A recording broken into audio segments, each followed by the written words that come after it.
Assalamualaikum warahmatullahi wabarakatuh. Kami dari kelompok 5 ingin mempresentasikan hasil diskusi kami tentang vulkanisme atau gunung api. Anggota-anggota kelompok saya adalah pertama, Aditya Surya Lutfi Putra, Anida Nurfaiza, Farel Nadif Pratama Mulia, Jarimin Nathaniel Zevanya, dan Karisma Adi Meliani. Pengertian vulkanisme. Vulkanisme merupakan seluruh kejadian yang berkaitan dengan magma yang keluar hingga akhirnya sampai ke permukaan bumi lewat retakan dalam kerak bumi atau dari pita sentral yang dinamakan dengan terusan kepudan atau juga disebut dengan diatrema. Sedangkan untuk magma yang keluar hingga mencapai permukaan bumi dinamakan dengan lava. Vulkanisme diartikan sebagai tempat keluarnya batu lelehan dari gunung api dari dalam bumi atau kegiatan magma yang berlangsung. Magma nantinya akan bergerak naik sebab suhunya yang tinggi serta mengandung gas yang bisa menghasilkan energi untuk mendorong bebatuan ke arah atas. Proses terbentuknya vulkanisme. Pada litosfer, magma akan ada di sebuah kantong yang disebut dengan magma. Sedangkan kedalaman dari dapur magma tersebut yang nantinya menghasilkan kekuatan letusan pada gunung api. Jika dapur magma semakin dalam dari permukaan bumi, maka kekuatan letusan yang dihasilkan juga akan semakin besar. Gunung berapi yang ada di dasar laut nantinya akan menghasilkan ekstrusi magma yang dibagi menjadi 3 jenis, yakni erupsi eksplosif atau letusan.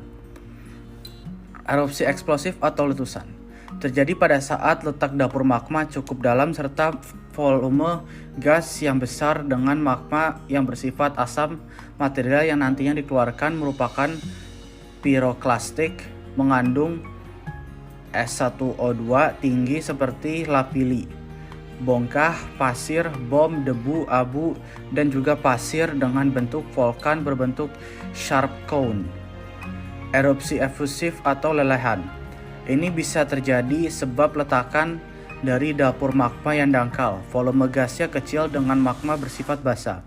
Untuk material yang dikeluarkan berbentuk lava mengandung S102 serta bentuk volkan rounded cone.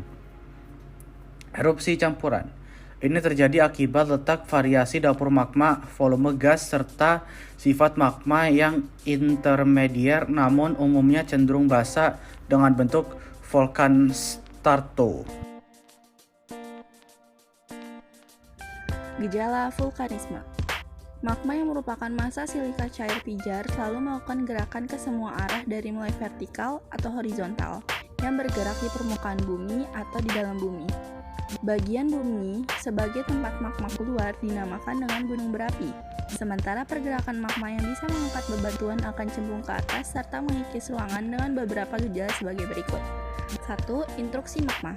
Ini merupakan proses penerobosan magma ke litosfer namun tidak sampai ke permukaan bumi. Nantinya magma akan menghasilkan bentuk pada dapur magma seperti ada batolit, yaitu magma yang membeku di bagian dalam dapur magma. Lalu ada lakolit, yaitu ciri batuan beku yang bisa terbentuk dari resapan magma kemudian membeku di antara dua lapisan batuan dengan bentuk lensa cembung. Lalu ada seal atau keeping intrusi, yaitu batuan beku yang terbentuk di antara dua lapisan batuan dengan bentuk melebar serta pipih.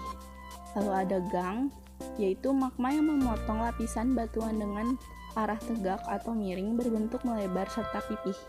Yang terakhir ada apofisa, yaitu contoh batuan beku luar yang terbentuk pada cabang gang dengan ukuran kecil. 2. Ekstruksi magma. Ekstrusi magma merupakan gerakan dari magma yang sampai ke permukaan bumi berbentuk letusan atau erupsi. Erupsi sendiri bisa dibagi menjadi 3 macam, yakni 1. Erupsi linear, yaitu keluarnya magma lewat retakan atau celah. 2. Erupsi sentral, yaitu keluarnya magma lewat terusan kepundan. 3. Erupsi areal, yaitu keluarnya magma di satu area sebab dekat dengan dapur magma dan permukaan bumi.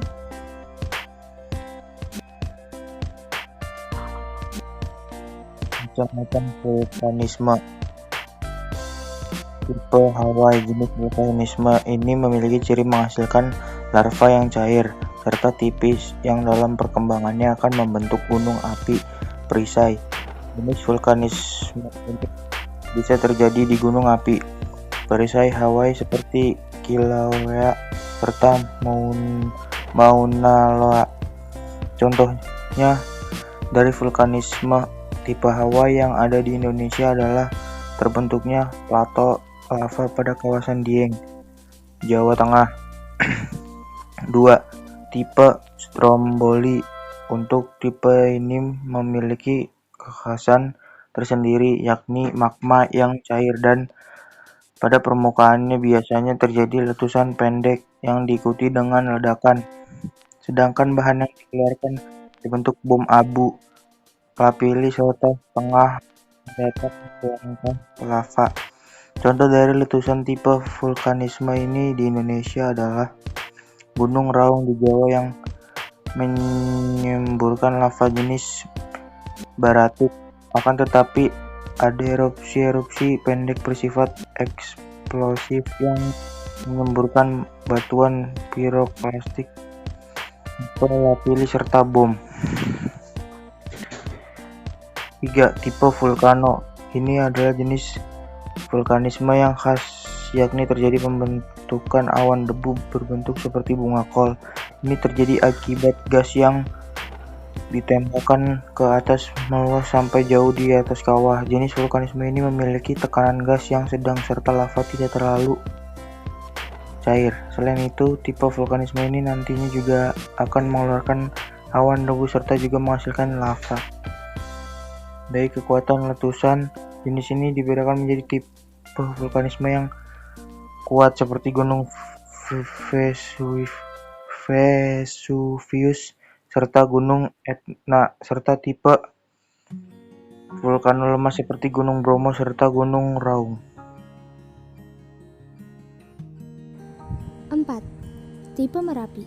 Untuk jenis vulkanisme ini memiliki ciri lava yang cair dan kental, sebab dapur magma dangkal serta rendahnya tekanan gas. Contoh dari jenis vulkanisme ini adalah Merapi di Indonesia, dengan awan pijar yang tertimbun pada lereng dan mengakibatkan lahar dingin yang terjadi setiap tahun. Sedangkan contoh lainnya adalah Gunung Aliran Galunggung yang ada di Jawa Barat. 6. Tipe Pele.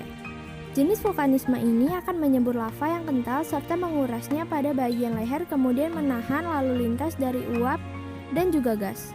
Inilah yang kemudian menyebabkan guncangan terjadi di bawah tanah dengan kuat untuk mengeluarkan lapilli, abu vulkanik, uap gas, bom, dan juga abus.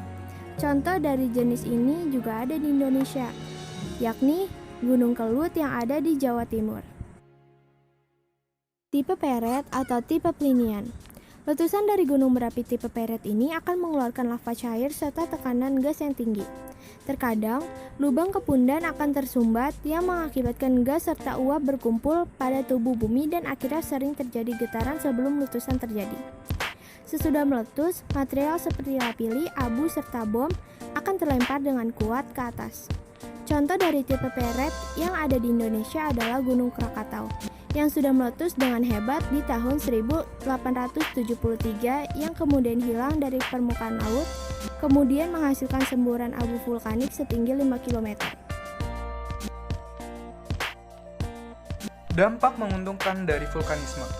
Yang pertama adalah abu vulkanis yang berasal dari gunung berapi nantinya bisa membuat tanah pertanian menjadi subur sebab kandungan unsur hara yang dibutuhkan cukup banyak. Material yang dikeluarkan gunung api berbentuk kerikil, pasir, serta bebatuan besar yang bisa digunakan sebagai bahan bangunan. Yang ketiga, magma yang dikeluarkan ke permukaan akan membawa banyak mineral logam serta barang tambang yang bisa digunakan dalam industri pertambangan. Yang keempat, gunung api yang berukuran tinggi bisa menyebabkan hujan orografis yang membuat area sekitarnya memperoleh hujan yang banyak. Dan yang terakhir, daerah gunung api umumnya adalah daerah yang tinggi, sehingga bisa menjadikan hutan lindung, daerah wisata, dan juga perkebunan.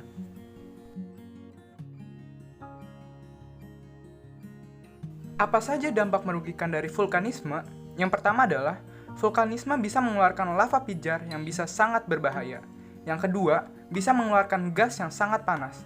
Yang ketiga, lava pijar nantinya bisa bercampur dengan air danau, kawah yang kemudian membentuk lahar panas berbahaya. Yang keempat, lahar dingin yakni campuran dari lava dan air hujan akan membentuk aliran batu. pasir jenuh serta kerikil yang akan mengalir menuluni lereng. Yang terakhir, letusan gunung api yang ada di bawah laut bisa menyebabkan tsunami. Sekian presentasi dari kelompok kami. Kurang lebihnya mohon maaf. Wassalamualaikum warahmatullahi wabarakatuh.